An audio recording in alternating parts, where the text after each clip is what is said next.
Hey guys welcome back. तो चलिए continue करते हैं हमारी ये जो क्वार्टरली रिजल्ट्स एनालिसिस सीरीज चल रही है।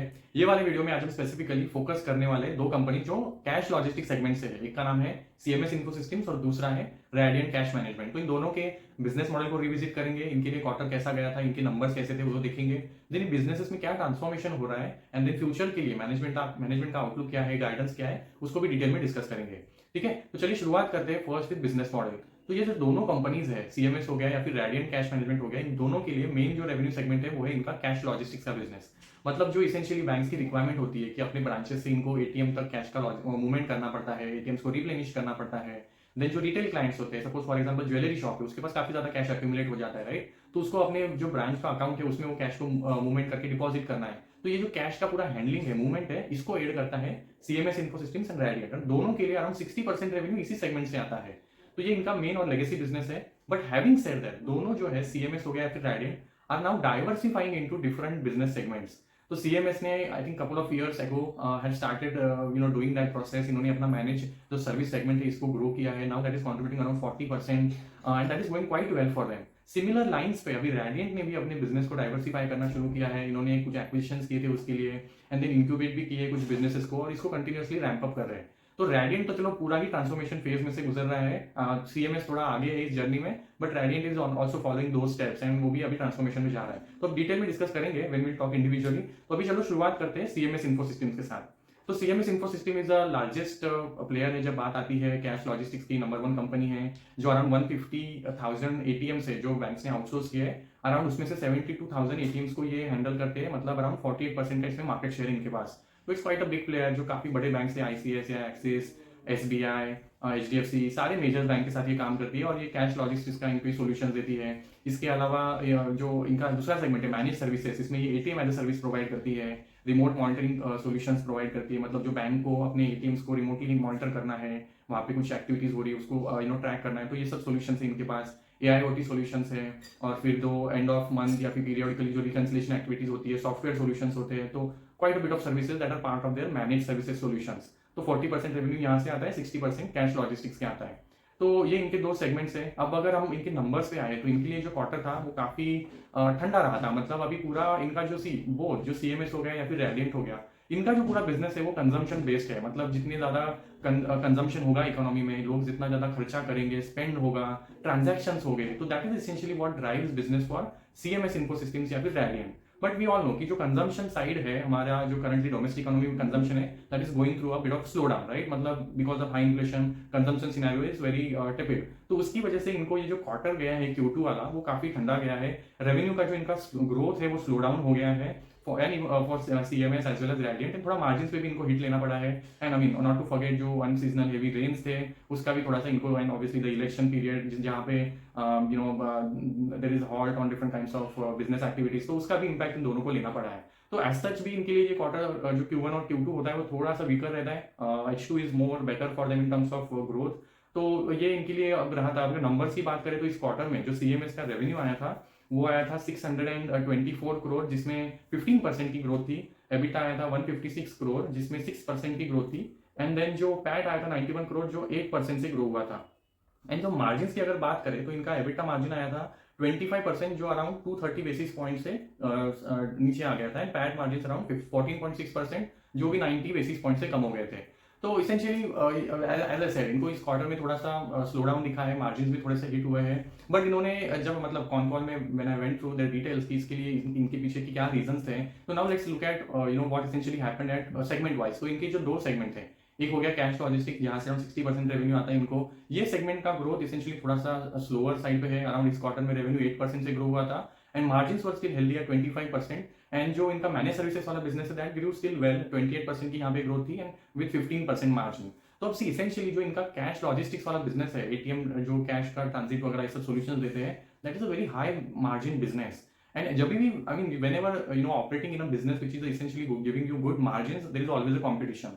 तो there is a high competition intensity in this ATM service solution provide करना। इसमें if you would have seen Radiant का भी ये कंपनी है that I got listed recently, और भी कुछ कंपनीज है एंड देयर अनलिस्टेड प्लेयर में भी there is a Checkmate and few other players, right. So and यहाँ पे बीडिंग प्रोसेस से आपको ये जो कॉन्ट्रैक्ट्स होते हैं एटीएम्स को ऑपरेट करने का वो मिलता है। And both these companies, CMS and Radiant, very categorically mentioned कि though these businesses are high margin business, but they both these companies are very selective in deciding किस तरह के जो ये बिडिंग होता है एटीएम्स के लिए. अभी एसबीआई का ATM contract I think AGS को मिला था, but then CMS and Radiant very category said we don't go for bidding aggressively for these because this might not be margin accretive. So we are very careful while we are bidding for these ATM kinds of contracts that come into the market. We are selectively approaching them whenever mostly they are fixed price. तो अगर ये based on volume या फिर based on transaction होते हैं तो generally don't go for that. तो यहाँ पे CMS is very carefully approach कर रहा है. तो यहाँ पे ग्रोथ भी थोड़ा सा कम है, but still it is high margin business for them. अब जो मैनेज सर्विसेज है जिसमें AIoT, रिमोट मॉनिटरिंग सॉल्यूशंस, जो ATM एज अ सर्विस, सब सर्विसेज देती है, that is growing well for them. 20% growth अच्छी है यहाँ पे, बट देन मार्जिन यहाँ पे कम है. तो इसेंशियली जैसे जैसे ये मैनेज सर्विसेज का जो कॉन्ट्रीब्यूशन है in the entire revenue bucket बढ़ेगा, इनके मार्जिन पे थोड़ा सा प्रेशर आएगा क्योंकि that is a low margin business, right. तो इसेंशियली आगे चल के देखना पड़ेगा कि ये कौन से सॉल्यूशंस को आगे प्रोवाइड करते हैं, एड ऑन जो वैल्यू एडेड सर्विसेज देते हैं जहां से अपने मार्जिन को इंटैक्ट रख सके. अब अगर बिजनेस अपडेट्स पे आए तो इस क्वार्टर में इन्होंने कुछ अराउंड 143,000 मतलब 1,43,000 टच पॉइंट्स पे पहुंचे हैं. 130,000 पे अराउंड 11% की यहाँ पे ग्रोथ थी.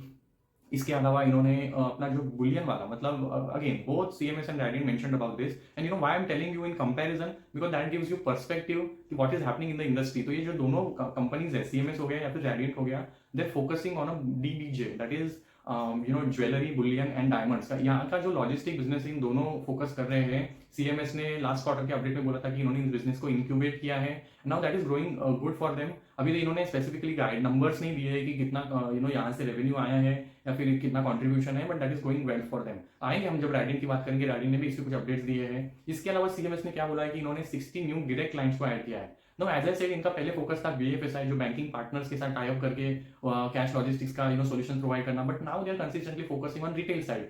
मतलब जो रिटेल प्लेयर्स होते हैं, ये जो डीबीजी सेगमेंट में फॉर एग्जांपल काम करते हैं, तो उनको ये कैश लॉजिस्टिक्स के सॉल्यूशंस प्रोवाइड करना, उनके साथ डायरेक्टली टाई अप करना. तो इसके लिए इनको क्या करना पड़ेगा, सेल्स की टीम को ग्राउंड पे उतारना पड़ेगा, रीच आउट करना पड़ेगा इन द मार्केट. तो ये इसेंशियली अभी करंटली फोकस करें. They are every quarter adding new retail clients. तो इन्होंने इस क्वार्टर में 60 क्लाइंट्स को ऐड किया था. अब मैं अगर ये नंबर आपको रैडियंट के लिए बोलूं तो Radiant is also focusing on this DBJ business, जो डायमंड, बुलियन और ज्वेलरी का है. और इसमें इन्होंने रैडियंट ने अराउंड 13 क्लाइंट्स को ऐड किया था. इन 20 एंटायर H1 में 26 क्लाइंट को ऐड किए. So now just look at the number. So CMS added 60. So it is going at a quite a decent pace. अब दोनों का फोकस है इस सेगमेंट में, but CMS is quite growing at aggressively in this space. तो ये एक update हो गया. इसके अलावा इन्होंने अपने रेवेन्यू गाइडेंस को मेंटेन रखा है. मतलब at the start of the financial year they had mention कि इनका and this is maybe not the start of the financial year, 2-3 साल पहले उन्होंने टारगेट दिया था कि by FY25 and will reach an revenue of around 2500 to 2700. तो around अगर H1 देखे तो इन्होंने 1200 करोड़ का रेवेन्यू Q1 Q2 मिला के कर लिया है. So essentially they will have to grow bit more compared to H1 to meet that revenue guidance. तो मैनेजमेंट इज सेइंग कि we will be able to reach around mid point of that, around 2600 crore के revenue को ये achieve कर सकते हैं, but they will have to do really execution पे focus करना पड़ेगा, बट इट्स मैनेजेबल. तो ये इनका गाइडेंस अभी भी इंटैक्ट है. इसके अलावा इनका जो कैश मैनेजमेंट के लिए इन्होंने गाइडेंस दिया है कि हमारा इस क्वार्टर में तो चलो 8% ग्रोथ था, बट आगे चल के ये 10-13% तक पहुंचेगा, इसका इनका कहना है. And then if you recall, हमने Q1 में बात किया था कि इनको एक रिमोट मॉनिटरिंग सॉल्यूशंस प्रोवाइड करने का एक लार्ज बैंक से ऑर्डर मिला था जो एग्जीक्यूट कर रहे थे. Now what happened with those kind of couple of orders, right? इनका एग्जीक्यूशन में थोड़ा सा डिले हुआ है. Now ये एग्जीक्यूशन में delay is not primarily because of incapability और प्रॉब्लम एट CMS. अब होता क्या है, when you are deploying these ATM solutions, you are dependent on multiple players. एक तो नेटवर्क होता है, नेटवर्क प्रोवाइडर्स जैसे वीजा हो गया, मास्टर कार्ड हो गया. देन बैंक्स के जो टेक्नोलॉजी प्लेटफॉर्म्स होते हैं उसके साथ इंटीग्रेशन होता है, देन उसका टेस्टिंग होता है. तो ये जो पूरा प्रोसेस है, इट टेक्स टाइम. और यही हुआ इनके साथ इस क्वार्टर में. ये जो ये सॉल्यूशंस प्रोवाइड करते हैं, इसमें इन्होंने इस क्वार्टर में इनका जो एग्जीक्यूशन था उसके लिए जो कॉस्ट लगने वाला है, ये इन्होंने पूरा इस क्वार्टर में बेयर कर लिया.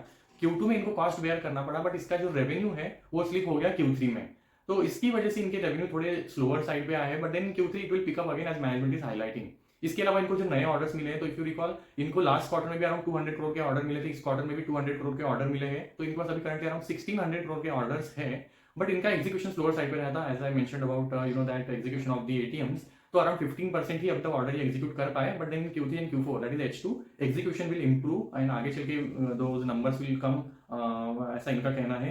तो चलो रेवेन्यू स्लिप हो गया, वो सब तो हमने बात कर लिया। तो अभी इनके अगर अलग कुछ अपडेट्स पे बात करें तो इफ यू रिकॉल हमने इनका बात किया था कि RBI has mandated these cash logistics companies कि तुम मैन्युअली जाके वो एटीएम्स में कैश को, जो इनके कैसेट्स होते हैं उनको मत भरो, you just swap the existing cassettes in the ATM machine and then replace them with the ones that you have filled right with the cash. तो ये इनका रेगुलेटरी रिक्वायरमेंट है कि इनको in next couple of years ये जो अपना पूरा बिजनेस है इनटू कैश स्वैपिंग सेगमेंट, तो ये बढ़ाना है। तो इनका अभी तक जो ये रेगुलेटरी रिक्वायरमेंट आया है, they are almost at around I think 30 to 35% ये ऑलरेडी कंप्लाइंट है and they are working to increase that percentage. अब होता क्या है, इससे बेनिफिट ये मिलता है while you are going at an ATM to replace those cash stacks, it's quite faster. और इसकी वजह से क्योंकि मैन को कोई किसी के हाथ इन्वॉल्व नहीं है, किसी को मैन्युअली नहीं करना है, तो चांसेस ऑफ फ्रॉड्स और chances of theft are lesser in that case. And जो इनके लिए जो फिर प्रोविजन करना पड़ता है because of some issues that happen, तो इनका प्रोविजन नंबर शायद कम हो सकता है। तो इनके लिए करंटली जो प्रोविजन हर क्वार्टर में इनको करना पड़ता है 4 to 5%।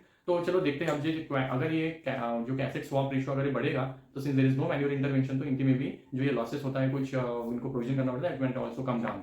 तो ये कुछ और अपडेट्स थे, बट इनके लिए अब जो पूरा ये नंबर बिजनेस क्वार्टर गया था वो थोड़ा स्लो डाउन था। But what we have essentially watch out for कि जैसे जैसे नए रिटेल क्लाइंट्स को एक्वायर करेंगे एंड देन जो इनका डीबीजी वाला सेगमेंट है वो आगे चल के कैसा करता है, remote monitoring solutions and AIoT इनके जो सॉल्यूशंस है obviously they are also very essential part of their what they are going to drive growth for them.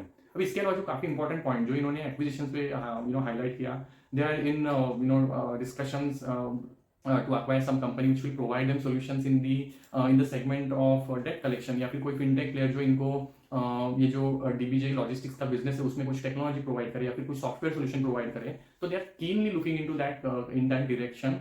अभी इनका हिस्ट्री भी अच्छा है, acquisitions specifically that will give them capability, ऐसा इस तरह का करते हैं। तो they are currently looking out for those opportunities. अब इन्होंने क्लियर गाइडलाइन नहीं दिया है कि ये Q3 में या Q4 में पूरा होगा, but they are quite eagerly and keenly looking at some acquisitions. तो दिस इज ओवरऑल समरी जो इनके साथ अभी ये Q2 रहा है। Will keep an eye on अभी Q3 कैसा जाता है and I will keep you posted. तो चलिए अभी आगे बढ़ते हैं, रेडिएंट कैश मैनेजमेंट की बात करते हैं। तो हमने इसका जब Q1 में बात किया था तो भी क्लियरली मेंशन कि इनके रेवेन्यूज में कोई ग्रोथ नहीं है, इनके मार्जिन्स और consistently on a declining trend. But now in Q2 they have posted a bit of good set of numbers if I can say. Revenue अभी भी उतना कंसिस्टेंटली स्ट्रॉन्ग ग्रोथ इनको नहीं दिख रहा है। रेवेन्यू अगर नंबर्स की बात करें तो इस क्वार्टर में इनका रेवेन्यू आया था 102 करोड़ के आसपास जो 10% से ग्रो हुआ था, एबिटा एट 19 करोड़ जो 26% से ग्रोथ हुआ था, पैट एट 12.3 करोड़ जो 21% से ग्रो हुआ था। एंड इनके मार्जिन भी इंप्रूव है, एबिटा मार्जिन एट 18.5 जो 250 बेसिस पॉइंट से ग्रो हुए and PAT margin at around 11.8 जो भी अराउंड 100 बेसिस पॉइंट से इंक्रीज हुए थे। तो इस क्वार्टर में what really work well for them is इनके जो मार्जिन इंप्रूव है, एबिटा में ग्रोथ आई है, पैट में ग्रोथ आई है। अब ये हुआ क्यों है, अब वो देखते हैं अभी इनके लिए इस क्वार्टर में क्या हुआ है। जो अपडेट्स अगर हम देखें तो इनके लिए इसेंशियली जो इनके लॉस मेकिंग सेगमेंट्स थे, तो इन्होंने फिर रिकॉल एक लास्ट ईयर आई थिंक सितंबर 2023 में इन्होंने एक फिनटेक कंपनी एस मनी को एक्वायर किया था जो डिजिटल बैंकिंग सॉल्यूशंस वगैरह प्रोवाइड करती है इन द रूरल एरियाज। तो इन्होंने एक्विजिशन किया था ना, while they acquire that was a loss making company, but now that has turn around. इस क्वार्टर में उसका जो रेवेन्यू कंट्रीब्यूशन है अराउंड 5.2 करोड़ पे आया है जो 50% से ग्रो हुआ है and now that has become profitable. तो दैट इज वन एस्पेक्ट जिसकी वजह से जो इनके मार्जिन्स है that have got bit of a support. इसके अलावा जो इनका डीबीजे जो डायमंड बुलियन और ज्वेलरी वाला लॉजिस्टिक्स का बिजनेस है that has also significantly reduced its EBITDA losses. तो ये Q4 तक प्रॉफिटेबल हो जाएगा एट एबिटा लेवल, ऐसा मैनेजमेंट का कहना है। So which is again very positive. तो ये एसेंशियली जो दो फैक्टर्स है इसकी वजह से इनके जो मार्जिन्स है उनको थोड़ा सपोर्ट मिला है। और ये first time I think after a long time if you look at their numbers for last 6-7 quarters they were on a declining trend of EBITDA margins and now that have got seen a first time जहाँ पे margins को support मिला, improve है, तो which is positive। अब आगे चल के ये कंटिन्यूसली ये जो एस मनी वाला इनको एक्विजिशन किया है तो 5 करोड़ का इनका रेवेन्यू इस क्वार्टर में आया था। तो इसका जो पोटेंशियल है इनका कहना है कि पर quarter it can contribute around 8 to 9 crore, तो अराउंड 35 to 36 करोड़ का इनको ईयरली रेवेन्यू मिल सकता है फ्रॉम दिस सेगमेंट, ऐसा मैनेजमेंट का कहना है। Obviously now that is positive profitable, तो विल हैव टू सी कि ये आगे चल के कैसे स्केल अप होता है। इनके अगर टच पॉइंट्स की अगर थोड़ा बात करें ना तो इनके अराउंड 74,000 अराउंड टच पॉइंट्स है। Now these numbers are in terms of touch point are comparable to CMS, but then अगर हम इनके इन टर्म्स ऑफ वैन्स की बात करें, इनके पास जो इंफ्रास्ट्रक्चर है तो it quite behind in terms of CMS. तो अराउंड सीएमएस के पास इफ 4000 के आसपास कुछ वैन्स है एंड 1250 जो इनके कैश वैन्स है, इनके पास अराउंड 850 के आसपास इनके पास वैन्स है जो ये बैंक्स को कैश ट्रांजिशन का जो कैश मूवमेंट का सोल्यूशन प्रोवाइड कर दिए है। तो they have quite a small feet and then इसकी वजह से होता क्या, when you are very small player, we have a small base and इन्होंने जो आईपीओ प्रोसीड्स आए थे उसमें से कुछ वैन्स एक्वायर किए थे। तो 180 अगर इनके पास अभी करंटली जो वैन्स थे वो 250 पे लेके जाने का इनका टारगेट है by the end of FY25। तो now when you have a very small base, what happens is you see a good growth. तो इनके जो अराउंड 4-5 सेगमेंट है, अगर वो देखिए हम लोग, तो इनके एक तो इनका सेगमेंट है कैश पिकअप एंड डिलीवरी, जहां से 60% रेवेन्यू आता है। देन इनका सेगमेंट है जो नेटवर्क कैश मैनेजमेंट है, जिसमें से अराउंड 20% इनको रेवेन्यू मिलता है। या थर्ड है कैश प्रोसेसिंग, जहाँ से 5% रेवेन्यू आता है। एंड देन फोर्थ है जो कैश वैन ऑपरेशन है, जिसमें से अराउंड इनको 11% का रेवेन्यू आता है। तो इसेंशियली इनके जो ये सारे सेगमेंट्स हैं, इनमें से जो कैश वैन वाला इसेंशियली सेगमेंट है वो काफी अच्छा ग्रो हुआ है। अब यहाँ से जो इनका रेवेन्यू का ग्रोथ है, मतलब इस क्वार्टर में अराउंड 57% से इनके लिए ये सेगमेंट में ग्रोथ दिखी थी। अब ग्रोथ इनको इस सेगमेंट में मिली है, इन्होंने वैन्स भी ऐड किए हैं आईपीओ प्रोसीड्स में से, तो विच इज गुड। तो अभी इनको जो पूछा गया कि what essentially you are focusing on, आपको क्या आगे चल के कैश वैन जो यहाँ पे अच्छी ग्रोथ मिली है, is it going to continue. तो इन्होंने भी, जो मैंने पहले भी बोला कि कैटेगरिकली दे मेंशन कि we are not aggressively going to build जहाँ पे हमको अच्छे मार्जिन या आरओसी आरओई मेंटेन होने में हेल्प नहीं होगी। Will only build for those contracts that are margin active, जो हमें मार्जिन मेंटेन करने में हेल्प करेंगे, which are fixed cost bids, तो वहीं पे फोकस करेंगे। तो we are trying to grow but we will be very cautious while growing this segment. तो दैट्स व्हाट दे मेंशन। अब इनकी अगर इसका मीनिंग क्या है, मतलब कैश पिकअप एंड डिलीवरी, तो चलो इस what CMS is doing, cash logistics है। नेटवर्क कैश मैनेजमेंट मतलब इसेंशियली क्या है, इनका जो सपोज कोई क्लाइंट है जिसके साथ इनका टाई अप है, अब that client does not have any branch in the location that it wants to transfer cash, तो ये क्या करते हैं, रैडियंट के अकाउंट में इसको ट्रांसफर कर लेते हैं। Then Radiant helps to transfer that amount to its client at that location, remote location. तो ये नेटवर्क कैश मैनेजमेंट है। Cash processing essentially it helps them manage account वगैरह, ये सब सॉल्यूशन प्रोवाइड करता है। एंड देन कैश वैन तो चलो हम लोगों ने डिस्कस कर लिया। तो वैन्स के जो सेगमेंट है, इनको अच्छी ग्रोथ दिखी थी, 57% से यहाँ पे ग्रोथ आया था। अब इनकी जो प्रॉब्लमेटिक पॉइंट है कि इनका जो मैनेजमेंट है at the end of the financial year इन्होंने 16 to 18% का रेवेन्यू ग्रोथ का गाइडेंस दिया था, बट अभी पूरा H1 देखेंगे तो इनका जो रेवेन्यू ग्रोथ है वो सिंगल डिजिट में है। So now they have, when some after the con call, when the management interview happened, I also went through that. So management ने बोला कि this year is going to be a bit of a transition phase for us. We are scaling our business into and diversifying into different segments. So we might not be able to achieve that. जो guidance इन्होंने दिया था, तो it's always negative sentiment. आप देखेंगे इनके stock price पे भी इसका इम्पैक्ट आया है। It has not grown anywhere, right, I mean since IPO. तो मैनेजमेंट ने फर्स्ट टाइम एक्चुअली एक्सेप्ट तो कर लिया कि we are not able to meet जो हमने खुद ने गाइडेंस दिया था। एंड देन यहाँ से इंप्रूवमेंट अभी आ सकती है, विच इज पॉजिटिव। तो भले आपने अब तक जो भी किया इज नॉट वेल, बट आगे के लिए जो फ्यूचर है वो ब्राइट है। एस मनी चलो इनका अभी प्रॉफिटेबल हो गया है, DBJ is going to be profitable by Q4। And then ये अपने कंसिस्टेंटली जो लेगेसी बिजनेस है उसको भी ग्रो कर रहे हैं, टच पॉइंट्स ऐड कर रहे हैं, नए ज्योग्राफीज में जा रहे हैं। तो एज एंड व्हेन जब इनका पेनिट्रेशन बढ़ता है, तो अगर बिजनेस अपडेट्स पे आए, तो what specifically one of the point that they mention that will support margins from here on, क्योंकि काफी डिस्कशन वाला पॉइंट होता है हमेशा इनके मार्जिन्स को लेके, because they were earlier in the band of 24-25% margins and around now 17-18 पे चल रहे हैं। तो what essentially is now they are saying is as our penetration increases in particular geography में, as we increase our density with the number of touch points that we have on the same route, if we are adding a new client, the cost for us is not going to be our cost is not going to increase, but we are going to have a revenue, right? तो essentially उनको अभी scale मिलेगा अपने operations पे, तो ये इनके लिए पॉजिटिव है। अभी एस मनी जो एक्विजिशन इन्होंने किया था, that also had I think 10 to 11,000 of touch points. Now those have got added to its network, right? So essentially जैसे जैसे डेंसिटी बढ़ेगा, अब इनका presence majority on in the Tier 3 to Tier 6 cities में है, जो मतलब रीजन है। अब CMS is more on the urban side. Obviously इनका भी प्रेजेंस है in the different tiers, but then सीए जो रेडियंट है इसका मेजॉरिटी प्रेजेंस अराउंड Tier 3 से 6 में है। जैसे डेंसिटी बढ़ेगा, अब यहाँ पे जो पॉइंट्स होते हैं वो लेसर होते हैं at a different location at a far distance पे होते हैं, राइट? तो जैसे जैसे नए टच पॉइंट्स ऐड होंगे, तो इनके लिए वो कॉस्ट तो इतना इंप्रूव नहीं होगा, बट देन इनको रेवेन्यू मिलेगा। तो that's going to add the margins, इन्होंने स्पेसिफिकली बोला। इसके अलावा जो इन्होंने अपने बिजनेस अपडेट्स में पॉइंट्स को हाईलाइट किया, if I just come back to that, तो इन्होंने क्या बोला कि हमारे बिजनेस में अभी तो रीओरिएंटेशन ही हो रहा है, and that will drive growth for us in the future.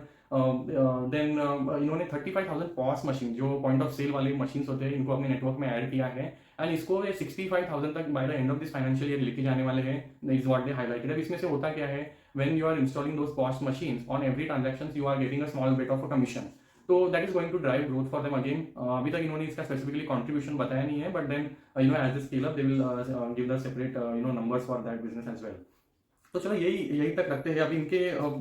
Finally I mean looks like इनका बिजनेस अभी यहाँ से टर्न अराउंड होगा, यहाँ से इनको ग्रोथ आएगी। They are going into different directions. Client की बात तो हमने चलो की थी जब मैंने सीएमएस के बोला।